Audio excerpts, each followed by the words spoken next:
Okay.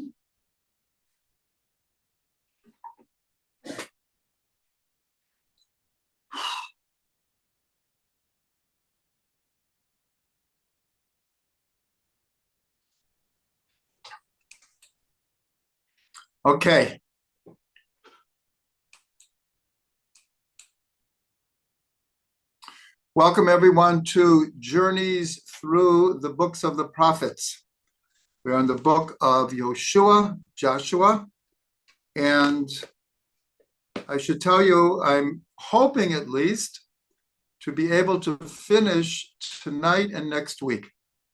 The book of Yehoshua, we've been on this book for approximately 4 or 5 classes, and if my planning goes well, it will be tonight and next week, and then we'll move on to the Sefer Shoftim, the book of Judges. So we're going to start on chapter 13. That's what we're up to. And we're going to be going a little bit faster. And the reason is that from this chapter to the end, it's very, very detailed about the inheriting the land. I would say most of what are called the famous stories from the book of Yehoshua we've already done. There's still some very interesting and important ideas that we'll be dealing with, but at this point we'll be going a little bit quicker and not dealing with so many of the details. So chapter 13 begins, the first verse of chapter 13. Yehoshua zaken ba yamim, v'yomer Hashem elav, ata zekanta, bata b'yamim, v'ha'aretz nishara harbe ma'od l'rishta. God comes to Yehoshua and says, first of all, it says Yehoshua became elderly and he came into days. This is the same expression used with Avram. When Avram, after Sarah passes away, it says, Avram zaken ba b'yamim, Hashem beirach et Avram bakol. Avram came in, became elderly, and came into days, and God blessed him with everything. So here the expression is the same thing. Yehoshua became elderly, he came into days, and God said to him, you have become elderly, coming into days, and there is still much of the land that needs to be occupied. So in other words, in chapter 12, we went through the 31 kings that Yehoshua had defeated. And we made the comment there that it almost sounds like he conquered half the world, 31 kings. But we learned that at that time, every city had its own king. Every city was its own kingdom, its own world. And so when it says that Yehoshua defeated 31 kings, it was actually not even near all of the small Eretz Yisrael that he needed to conquer. And God is pointing out to him that there's still much to be done here. So, first of all, if he's coming into days, we'll learn later, Yehoshua passes away at age 110, which is exactly the same number of years of Yosef. We already learned from the Arizal that Yehoshua is considered a reincarnation of Yosef. So it's not a coincidence that they both passed away at that age. And then I'm just mentioning this because it's very, very current. Then it goes through all the different areas that Yehoshua still had not conquered. And in the third verse, it talks about Chameshet Sarnei Plishtim, the five leaders of the Philistines. Ha'azati, those from Aza. Ha'ashdodi, from Ashdod. Ha'ashkoloni, from Ashkelon. Hagiti, from Gat, which today is called Kiryat Gat. Ha'akroni. So 4 of the 5 are names given to that area to this day. Ashdod, well, Aza is still Aza.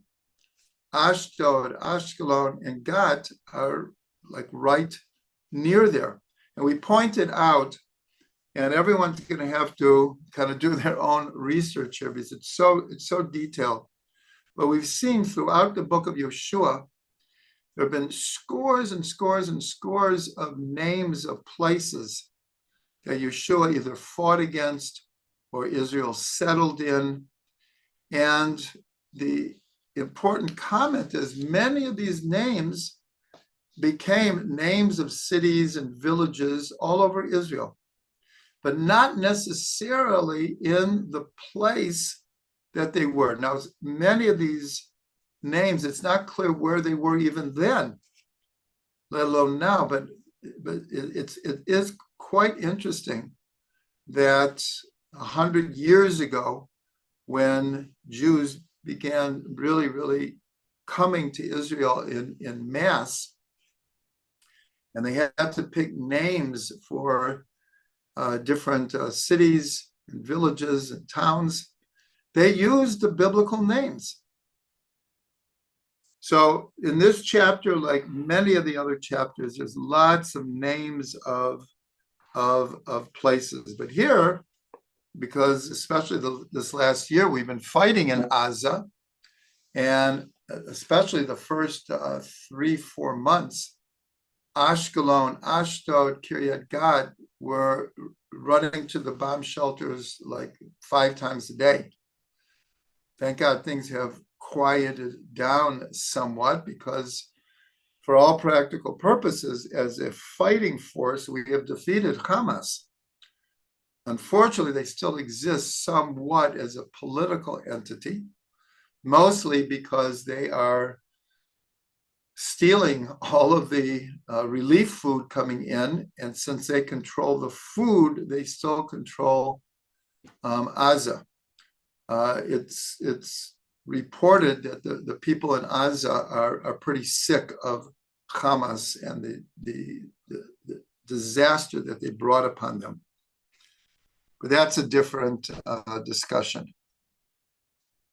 And so in the middle of the 13th chapter, they begin, this is a new process, to parcel out the inheritances among the tribes. And it's mentioned, this is already in the 14th chapter, that a very important fact is it took them 7 years to conquer as much of Eretz Yisrael as they could before they began to apportion the inheritances.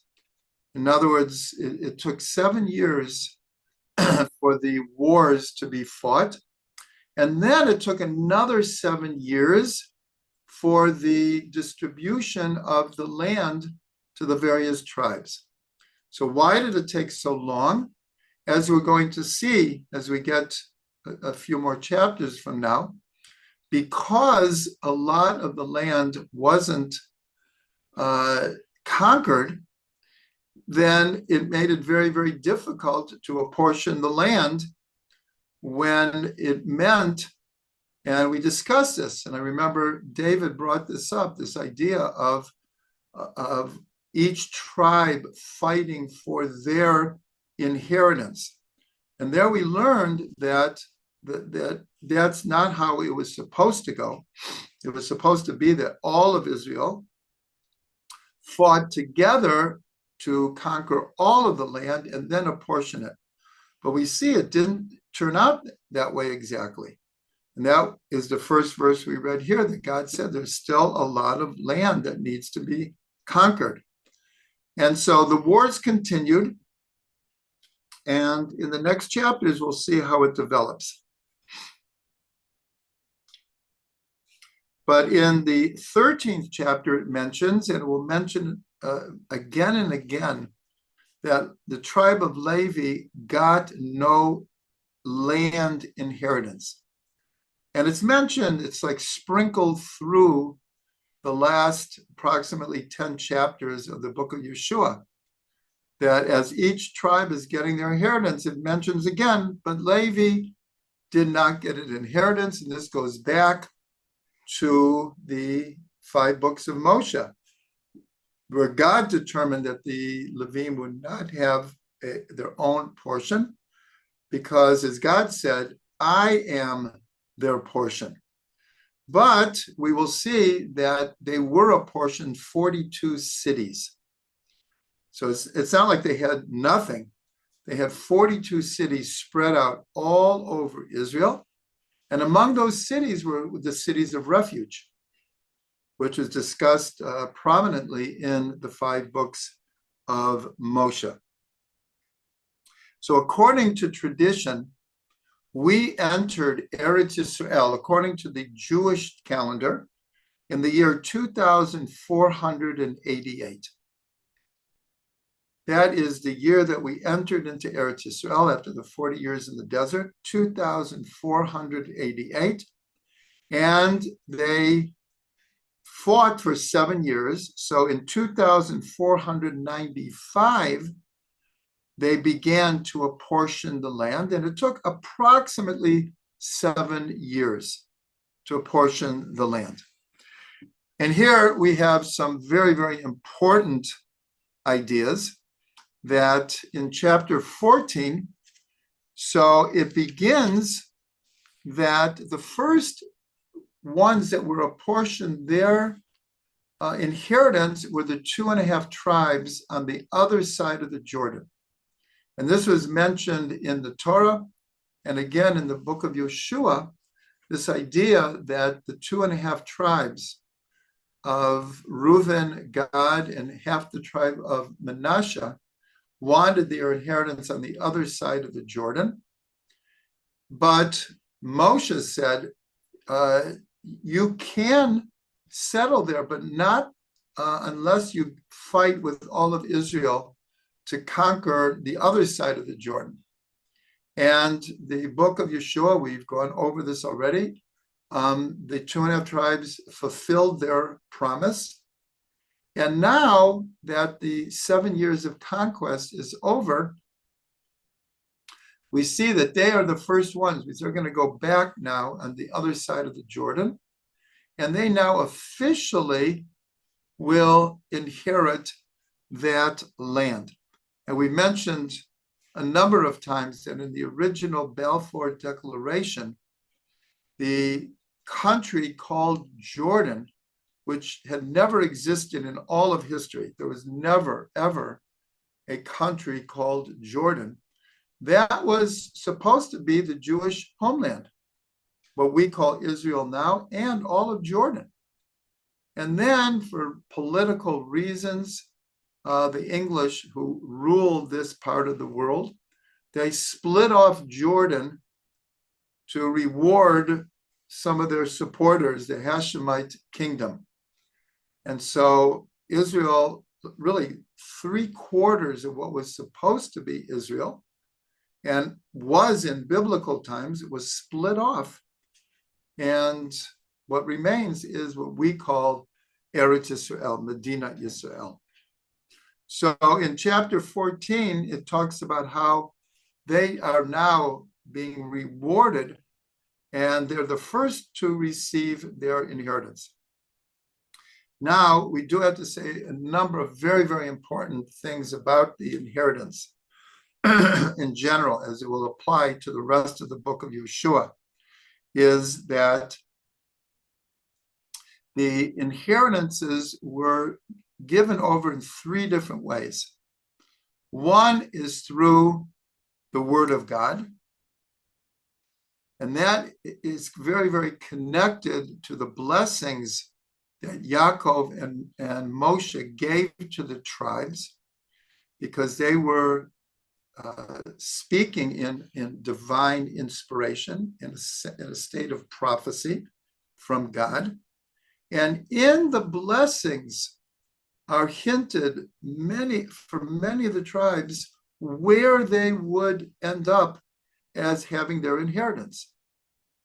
But in the parsha of Pinchas, God says that the way that the land will be divided is by goral, by lottery. But the lottery was done in conjunction with the high priest and the Urim Tumim. So there's three different ways here that the inheritance is happening. There's a level that the inheritance is coming straight from God, prophetically, where each tribe would settle. It would be done through a lottery, but the lottery would be connected to the Urim Tumim, meaning that it wasn't like a matter of what we call luck or coincidence, because they did like a lottery.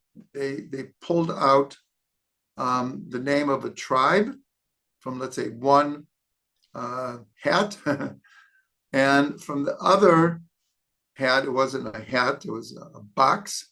They would pull out the territorial geographical inheritance. But we're told that it all happened exactly the way it was supposed to be. It wasn't by chance. It wasn't, and that was the importance of there being the Urim and the Tumim there, and the high priest, because the Urim and Tumim was a type of mystical, divine providence, divine inspiration that would determine certain things. And so here you had the word of God, the lottery, and the Urim Tumim. And that's discussed in the book of Yehoshua. Now, we have to mention a super important disagreement that it was basically between Rashi and Ramban.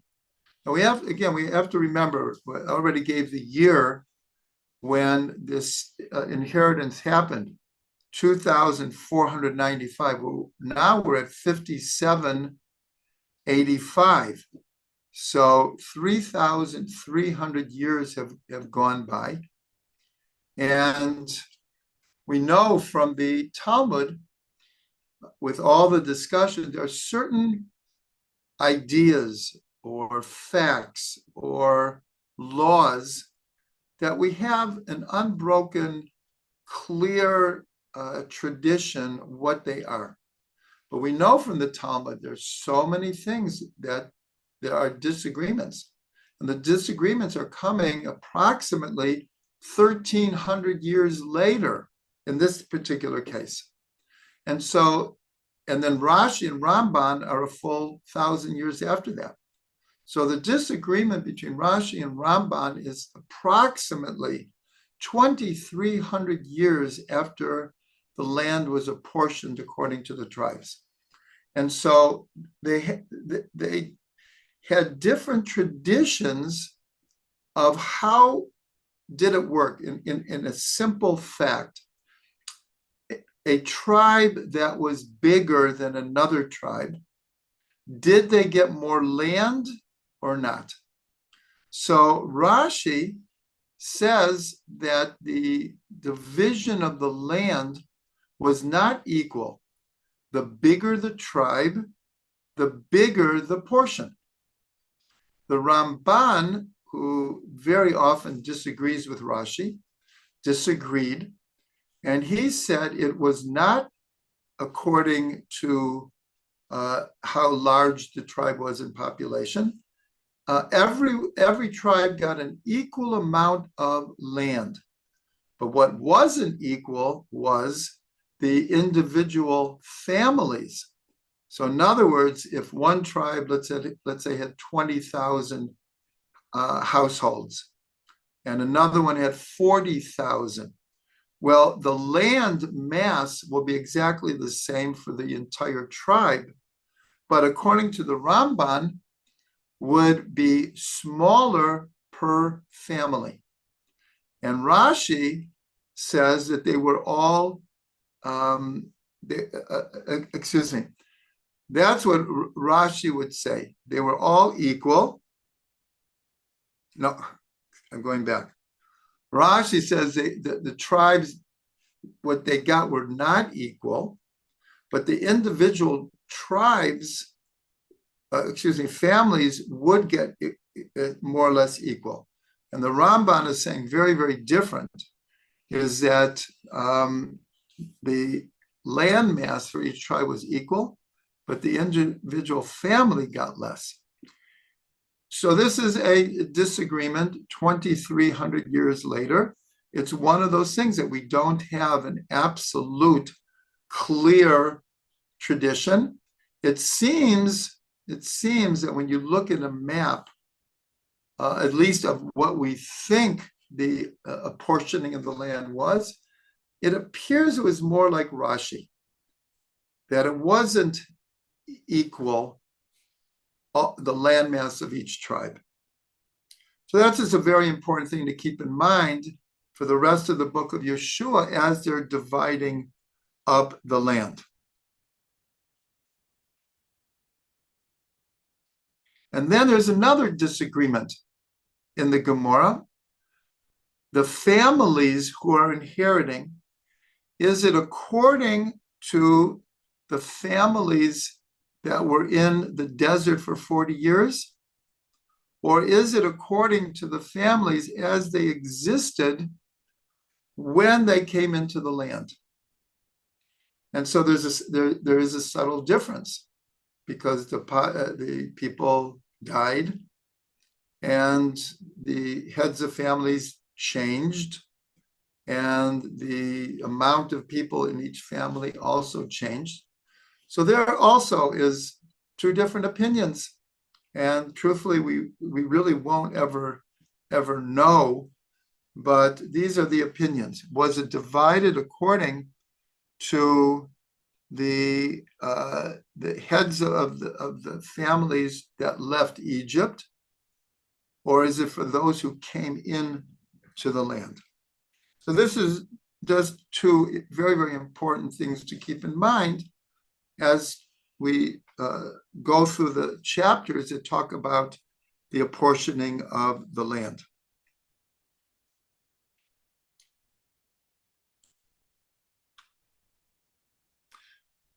So now in the 14th chapter, a good part of the portion is made up of one particular incident. And that comes, it's really starting in verse 6 and goes all the way to the end of the 14th chapter. And that is, and I'll read it here, V'yomer elav Kalev ben Yehoshua Haknizi. He's talking to Yehoshua. So Kalev ben Yehoshua is talking to Yehoshua and says, Ata yadata et davar asher diber Hashem el Moshe, that you know what God had spoke to Moshe, Isha Elokim, the man of God, al adotai ve'al odotecha b'kadesh barnea, about the facts about me and you at Kadesh Barnea. So what is being said here? If you remember, 12 spies were sent by Moshe to spy out the land. The idea was they would come back and we would go into the land. This is the beginning of the second year in the desert. As we know, 10 of the spies came back with what we'll call an evil report and basically said, they're too strong for us. We will never be able to conquer the land. 2 of them, Yehoshua and Kalev, they spoke up and said, God promised us, of course we can go into the land. And as part of that whole thing, We end up wandering in the desert for 40 years. They were in the land for 40 days. So the Torah says, a year for a day, a year for a day. So they were there for 40 days. We would wander for 40 years until a new generation would come into the land, except for Yehoshua and Caleb, because they spoke out for God and for going into the land and conquering it. And so chapter 14 goes over how Caleb approaches Yehoshua, reminds him of this whole story, and that God had promised that the two of them, of all of the men between 20 and 60, they would be the only ones that would come into the land. And so there are a lot of verses that talk about this, and Caleb is making his point, and he mentions that he was 40 years old, and at this incident of the spies, and now he's 85. And so the way it works is Caleb was 38 years old when they left Egypt. The whole story of the spies is in the second year, so he became 40, as he mentions here. And then he comes into the land. He's actually he was 38. So he when he comes into the land, he is 78, but he's talking now after 7 years of war. So he says, now I'm 80, I'm 85. So that's just giving us like a time frame of what is happening here. And then he mentions that what he's really asking for is he wants his inheritance in Hebron. Why Hebron? He reminds Yehoshua that when they went to Israel to spy it out, so the Torah says in Parshat Shlach Lecha that Caleb by himself went to the, now we call it Marat Machpelah. He went to the burial place of Avram and Sarah, Yitzhak and Rivka, Yaakov and Leah, according to tradition, Adam and Chava. That's why Hebron was called Kiryat Arba, the place of the four couples. And he prayed there. And he prayed that he would be strong enough to counter what he was already feeling, that the spies might have different motivations here. And so according to tradition, he went to Hebron. And now he's reminding Yehoshua, that's why I'm asking for Hebron. And he says, and God basically told Moshe that that's what should be. But if you look at Parshat Shlach Lecha, it never says that. Never says explicitly that God said to Moshe, make sure that Caleb gets an inheritance for Hebron because of his standing up for my promise to bring Israel into the land. So it's part of the whole discussion here, but it's understood that by Ruach HaKodesh, Yehoshua understood that what Caleb was saying was correct, that God had promised Hebron to Yehoshua, and so therefore he gives him Hebron as his inheritance. And the very last verse of the 14th chapter says, V'ha'aretz shakta milchama, and the land became quiet from war. Now again, this is after the 7 years of fighting to conquer the war, to conquer the land of Israel. But we already saw in the beginning of the 13th chapter, God said there's still a lot left. So how do we understand that basically the war was over? So three different ideas are given. One, and that is also hinted where it says, Yehoshua Zaken Ba B'Yamim. Yehoshua became elderly and he came into days. So one of the opinions is that Yehoshua simply did not have the strength anymore to fight the wars. He conquered as much as he could, and he stopped. We'll see the ramifications of that. A second opinion is that the people had enough. 7 years of war is a lot. Here, we're in like the 15th month of the war here. And to even conceive of it continuing for another 5.5 years is like, don't even say that. So that the people were just tired. They had done as much as they could. And the third opinion was that the nations around us stopped fighting us and attacking us as well. Because a lot of these wars, we took the initiative. A lot of times the nations felt, let's attack Israel before they get to us. And the nations became tired. So that's what this verse means, that all of a sudden, the country was quiet.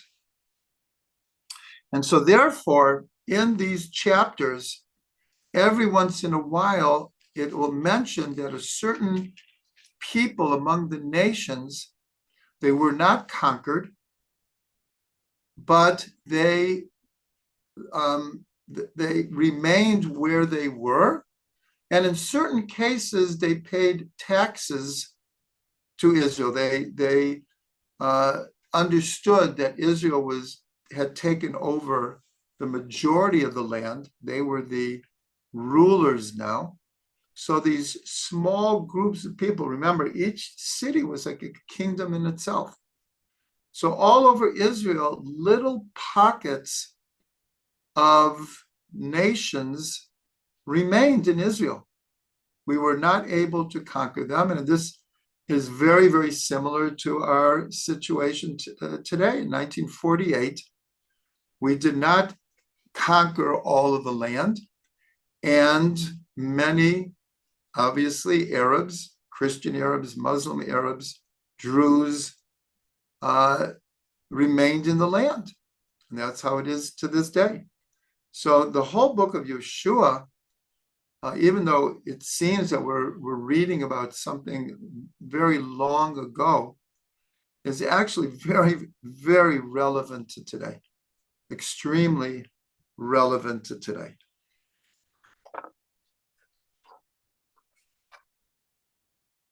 Now we go to the 15th chapter.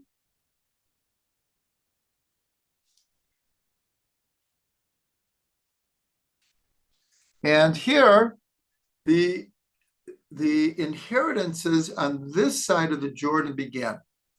Remember, in the previous 2 chapters, the 2.5 tribes got their inheritance on the other side.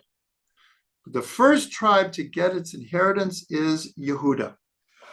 And as I said, it's very, very detailed.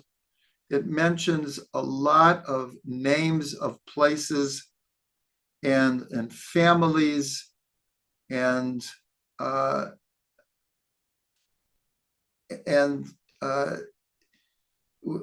only picked out like the most important parts of it. And so in chapter 15, so Caleb is from the tribe of Yehuda. And so it's talking about the inheritance of Yehuda, and Caleb gets what he asked for. But here there's a very, very interesting idea. And that is when Caleb gets his inheritance in Hebron. So one of the neighboring cities was called Kiryat Sefer, which is very interesting because in the area that I live, which is fairly distant from Hebron, one of the biggest places in my area is called Kiryat Sefer. It's an all Haredi city, and I do a lot of my shopping there and different services in Kiryat Sefer, named after this. But apparently then Kiryat Sefer was somewhere near Hebron. And so Kalev says, whoever can conquer Kiryat Sefer, he can marry my daughter. And the 15th chapter talks about that she was apparently exceedingly beautiful. And it says that Othniel conquered Kiryat Sefer, and Kalev allowed his daughter, or gave his blessing for his daughter to marry Othniel. And so this is somewhat similar to another very, very famous story when Goliath was challenging Israel. And he was a giant and had a giant reputation, and people were very scared. And so Shaul, who was king then, said, whoever can defeat Goliath can marry my daughter Michal. And of course, it was David who defeated Goliath, and he married Michal. So it's a very similar kind of phenomenon. But what's interesting here is that, and in the Mamloez, he takes the opportunity to talk about Pardes, the way of learning according to the literal meaning Pshat, the alluded to meaning Remez, the symbolic, allegorical, metaphorical level called Drush, and the spiritual, mystical, Kabbalistic level called Sod, Pardes. And he mentions there that in the text, we have the story. The story is that Kalev wanted to defeat Kiryat Sefer. Othniel accomplishes this. He marries his daughter. And then it tells a story about how his daughter asks her father, we need some fields around the city of Kiryat Sefer, that we need to be able to support ourselves. And so he gives the fields also to Othniel and his daughter. But what's interesting is in the Gemara, they explain this whole incident completely differently. And they say there is a pshat to it, there's a literal meaning to it, but there's a whole other level happening here. And first of all, we have to understand who Othniel is. Othniel is considered the third in the line of transmission of the Torah. In Pirkei Avot, it begins, Moshe kibel Torah miSinai. Moshe received the Torah from Sinai, umasrua leYoshua, and he passed it on to Yehoshua. Yehoshua leZakenim, and Yehoshua passed it on to the elders. So that's the line of transforming, of transition of the Masorah, the tradition. And so here we're told that when it says in Pirkei Avot to the elders, the elder was Othniel.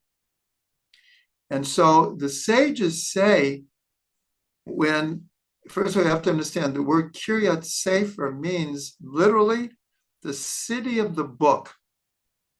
Kiryat, the place of the book, Kiryat Sefer. And so the sages read it, and I remember we learned this at the very, very first class, that there's a tradition that when Moshe died, and there's different opinions how many halachas were forgotten. Some say as many as 3,000 halachas were forgotten. I believe others say it was 1,000 halachas were forgotten. And this actually was a reason for mourning. And so it says, the tradition is that Othniel was a genius of geniuses, and he was able, through logic and deep understanding, to regain or recapture those halachas and bring them back into force. And so that's how the sages read this. Yehoshua, who he was in Moshe's tent all the time, but even he forgot these halachas. And so he says, whoever can restore these halachas, I'll give my daughter. And it was Othniel who restored the halachas. And so here you have like two levels of story, and they don't have to contradict each other. Is that Othniel could have won a physical battle for the physical city called Kiryat Sefer, but there's obviously a deeper understanding here of what this battle was. Othniel was battling to restore the halachas. The 16th chapter begins the next inheritance of Ephraim, and this is of basically of Yosef. But we know that Yosef, as far as inheritance, was divided between Ephraim and Manasseh. And so Ephraim comes next. And I just want to mention at the end of the 15th chapter, it says, and as I said, it's peppered within the different inheritances, which people they were not able to conquer and who ended up staying in the land. And one of them at the end of the 15th chapter is about Yerushalayim. And that was the Yevusi. They were not able to conquer Yerushalayim in the Yevusi. And this waited for David. This waited for approximately 300 years until David conquered Yerushalayim and made it the eternal capital of Israel until this day. So in the 16th chapter, it's the inheritance of Ephraim. And again, it's just a lot of details. In the 17th chapter, so we have a number of important things, because in the beginning of the 17th chapter, it's mentioned something that we know back from the book of Bamidbar, that here it's the division of not only Ephraim, but Manasseh also. And back in the book of Bamidbar, it says that one of the heads of the families of Manasseh was Selofchad. And Selofchad had no sons. And the way that the Torah had explained inheritances, up to that point, it appeared that only men could inherit land in Israel. And so the story is in the parsha of right after Pinchas, is that the 5 daughters of Selofchad approached Moshe. It's actually in Parshat Matot, and says that they approached Moshe and said, our father has no sons. Why shouldn't we be able to inherit? And Moshe said, I don't know the answer. I'll ask God. And Moshe asks God, and God agrees with the 5 daughters of Tzlofchad and explains how women can also inherit the land. So in the 17th chapter, because now it's time to inherit the land, so it mentions that it mentions the 5 daughters of Tzlofchad, and they are Machla, Benoah, Chagla, Milka, Betirza, the same names that are mentioned in the book of Bamidbar. And they approach Elazar, the Kohen Gadol, and Yehoshua, and they remind him that God himself said that they could inherit. And so here we see that they inherit in Eretz Yisrael.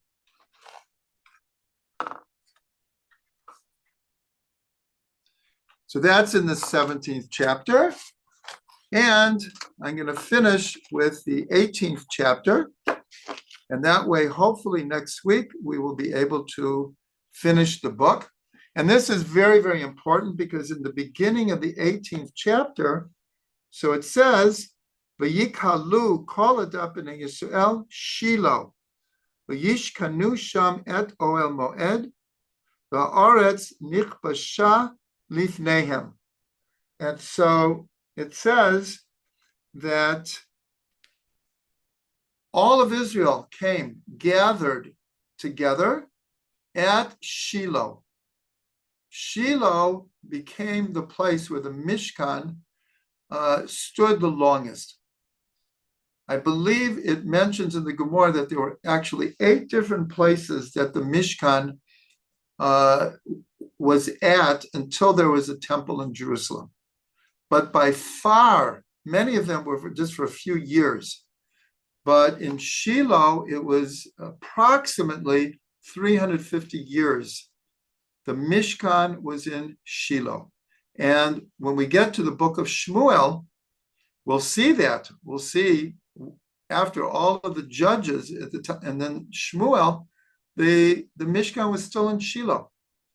The innovation here, though, is that they built walls around the Mishkan. So it became more like a building. It was still the Mishkan, which was an ohel, which was a tent, basically, made out of fabrics. But here they built a wall around it, but still over, they had the curtains, the tapestries. So it was still called the Ohel Moed. It was still called a tent, but here it took on a little bit of a more permanent status. And the place Shiloh still exists today, a very, very historic place, and it is the place where the Mishkan was. They've done excavations, and it's the real place. And the rest of chapter 18 it makes clear that there were still 7 more tribes that needed their inheritance.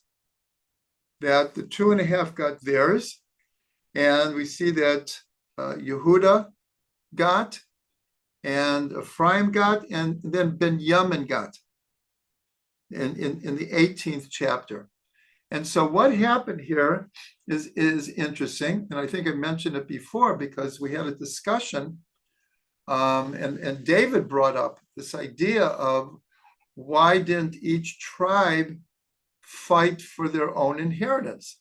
So we already answered that it was supposed to be that all of Israel would conquer all of Israel and then divide up the land, but it didn't happen. So in the chapter 18, this becomes very, very important. There are still 7 tribes that don't have their inheritance yet because the land has not been conquered. And so this begins a process that Yehoshua chooses 3 people from each of the tribes. And it doesn't say this exactly. I'm putting the name. They were like surveyors. And so he sent them out. Now remember, the tribes knew more or less already from the blessings of Yaakov and Moshe and through Ruach HaKodesh where they would end up, but it wasn't exact. So he sent for these 7 tribes these representatives, I'll call them surveyors, and he told them, go and measure out the land according to the tribes. And remember, we learned already that the wars had stopped. The nations were not fighting against Israel at this point, and Israel wasn't fighting against the nations. And so the tribes could go to their inheritances.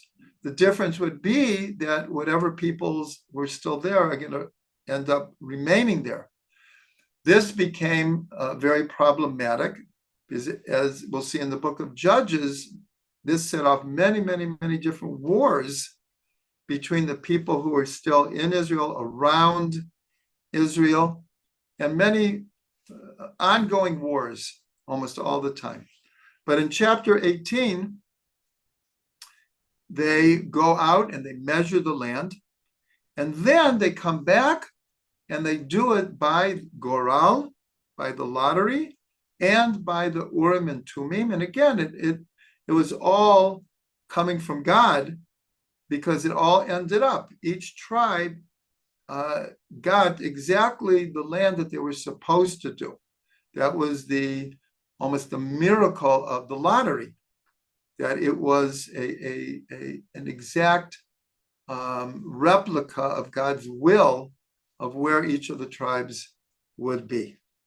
So that takes us through chapter 18. At the end of chapter 18, Binyamin starts to get its inheritance. And like I said, many of these chapters are very, very detailed. But we'll end with this, that the question is asked, why Binyamin? Like, who established the order? First it was Yehuda, and then it was, first of all, the 2.5 tribes, then it was Yehuda, and then it was Ephraim, and then Manasseh got its other half in Israel, and then Binyamin. So the question is asked, well, who established that order? And it's not 100% clear, but one of them is in order of importance, because Yehuda, the kings come from Yehuda. So he's clearly of the more important of all of the tribes. And Ephraim and Manasseh are from Yosef. And so Yosef also was close to Yehuda in importance. But then Binyamin. So they ask, well, why Binyamin? So what's interesting is that of the places where the Mishkan was, the most important ones were in Binyamin. Shiloh is in Binyamin. Nov and Givon are also in the territory of Binyamin. But even more important is the temple was built in Binyamin. And it was actually right at the border of Binyamin and Yehuda. But basically, the temple was in Binyamin. And that's why in the blessing that Binyamin gets from Yaakov, it says, Ubein kitafav shachen.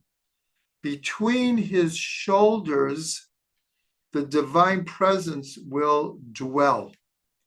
And anyone who has been to Jerusalem knows that the Temple Mount is between mountains and hills. It's not flat. And so it's like in between the shoulders are like mountains. And in between sits the Temple Mount. And that's the idea here why Binyamin is next, is because for the next, and I think, I'm not positive, but I think the Mishkan was in Shiloh for 369 years. I mentioned 350 as an approximate, but I'm not positive, but I think it was 369 years. And then eventually it was in Yerushalayim in Binyamin's territory. So in the end of chapter 18, Binyamin now gets his inheritance. So end with a bracha that all of us can find our inheritance, our portion in the Holy Land.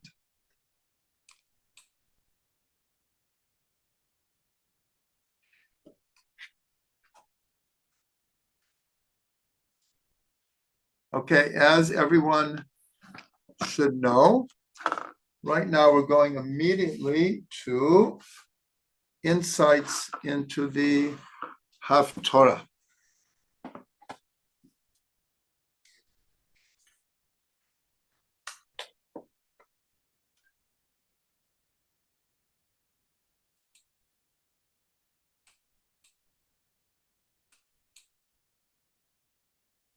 Welcome everyone to Insights into the weekly Haftorah. This coming Shabbat is Parshat Vayetze, and the Haftorah is from Hosea. So before we get into the Haftorah, I just want to say a little bit about Hosea. That's part of what we've been doing, is giving over just a little bit about the prophet from where the Haftorah comes from. So Hosea was one of the first of the prophets. He was even before Isaiah. Isaiah lived at the same time of Hosea. Hosea and Amos, chronologically, were among the very, very first of the prophets included in the Tanakh, in the Bible. And Hosea lived in the northern kingdom. Remember, the kingdoms were split at that point between the northern kingdom, which was called Ephraim, and the southern kingdom, which was Yehuda. And he prophesied in the northern kingdom. He, much of his book, there are glimmers of tremendous compassion and hope and redemption. But a good part of the book of Hosea is very, very strong rebuke from God through Hosea. And so the Haftorah is an example of this, that, as we know, the Haftorah always is going to connect to a theme from the portion. So in Vayetze, Yaakov has just gotten the blessing from Yitzchak, but now Esav wants to kill him, and he also needs to find a wife. At this point in the story, he's 63 years old. It's time for him to get married. And so Yitzchak and Rivka send him to Padan Aram to find a wife among Rivka's family. And so the Haftorah begins, and here I have to mention something that I've mentioned before. Many of the Haftorahs, everyone agrees what the reading is and where to begin and where to end. But I mentioned that there's a good number of Haftorahs where there are, to this day, there's different traditions of where we start the Haftorah and where we end the Haftorah. So this one in particular is Sephardim begin the Haftorah way before Ashkenazim, and they end way before Ashkenazim, and And at the end also, they disagree where to end. So this is just an important thing to note, that not everyone agrees what is being read for the Haftarah. But we have a saying, Elu ve'elu divrei Elokim Chaim, these and these are the words of the living God, and everyone according to their tradition. So for Ashkenazim, it begins talking about Yaakov going to look for a wife. And this is in the it begins in the 11th chapter, Yud Gimel. It says, Vayivrach Yaakov stay Aram. Yaakov fled to the field of Aram, Vayavod Yisrael be'isha. And there, Israel, meaning Yaakov, worked for a wife. If you remember, in this week's Parsha, it talks about that Yaakov agreed to work 7 years for Lavan to marry Rachel. And then on wedding night, Lavan switches Leah for Rachel. In the morning, he gets up, and it's not Rachel, it's Leah. And obviously, Yaakov was upset, and he says to Lavan, "What have you done to me?" He said, "Well, it's not our tradition to give the younger daughter before the elder daughter. Work for 7 more years and you can marry Rachel." And he does.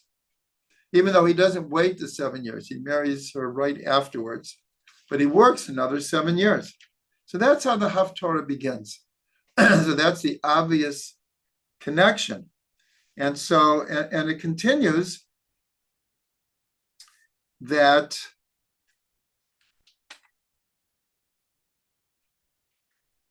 it continues with very heavy rebuke to Ephraim. Ephraim is the northern kingdom.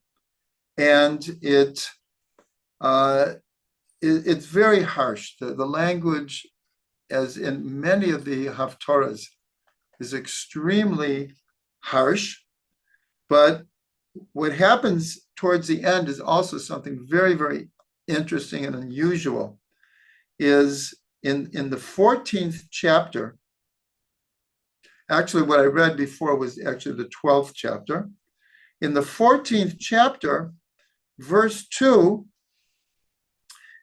this is one of the rare times. I mentioned already that there's 2 Haftarahs, that the entire Haftarah is read at 2 different times during the year. But here we have a very unique thing, that the end of this Haftarah is the beginning of another Haftarah, and a very important Haftarah is the Haftarah between Rosh Hashanah and Yom Kippur. And the Shabbat is called Shabbat Shuvah. It's one of the Shabbats that has a special name, and it's named after the Haftarah. So let's just read it. This is the 14th chapter, the 2nd verse. It says, Shuva Yisrael ad Hashem Elokecha. Israel, return to God your God. Ki kishalta be'avonecha, because you have fallen, you have misstepped in your sin. Kechu imachem devarim, take with you words, v'yashuvu el Hashem, and return to Hashem. Imru elav kol tisa avon v'kach tov v'nishlama parim sifatenu.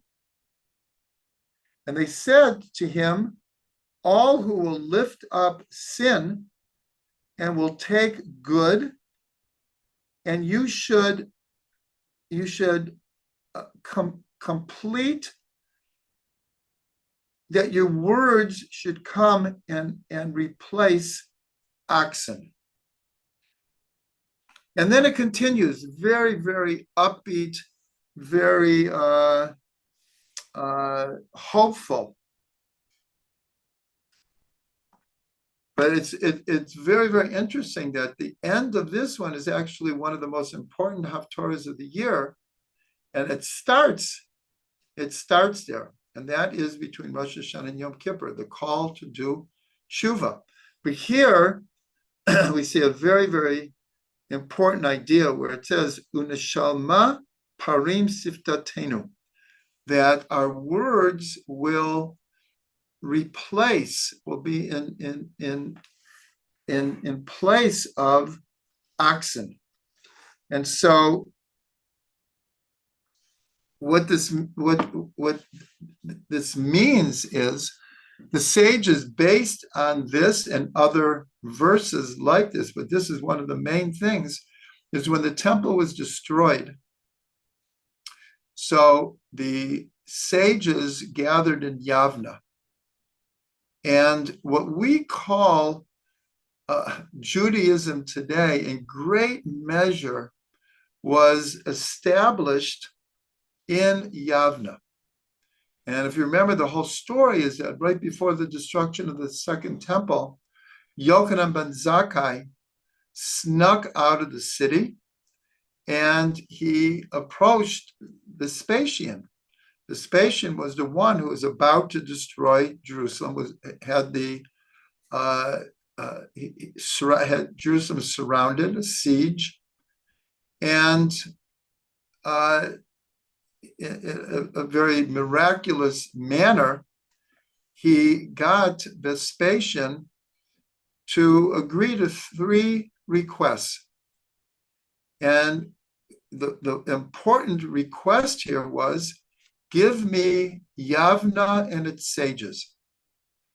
In other words, I know you're going to destroy the temple. I know if I asked for you to spare the temple in Jerusalem, you wouldn't. But at least give me the sages in Yavna. And Vespasian did. And so they went to Yavna. And what they had to do is, because so much of Judaism was based on the temple. It was really the service in the temple, which was the centerpiece. And so many of the mitzvahs, we know of the 613 mitzvot, today we actually do, in practicality, less than 200 of them, because most of them were dependent on the temple. And so, but one of the principles that the sages said is, we are going to now substitute or translate the entire service in the temple into prayer. And that's what it says here, that your lips should be a substitute for bringing the sacrifices. This is such a cardinal idea, and it's in this haftarah. And so until today, this idea is so formidable, so foundational. The idea of how the sages took the service in the temple and they translated it into the prayers that we say today. When we pray, where we pray, the makeup of the Beit Knesset it's called a Mikdash Ma'at, a small version of the temple. It's a replica of the temple. And the prayers, without having the time right now, if you go through all the different segments of the prayers, they replace different types of offerings. And so this is in the Haftarah. And even though it is full of rebuke, it ends with great hope and prophecies of a redeemed future.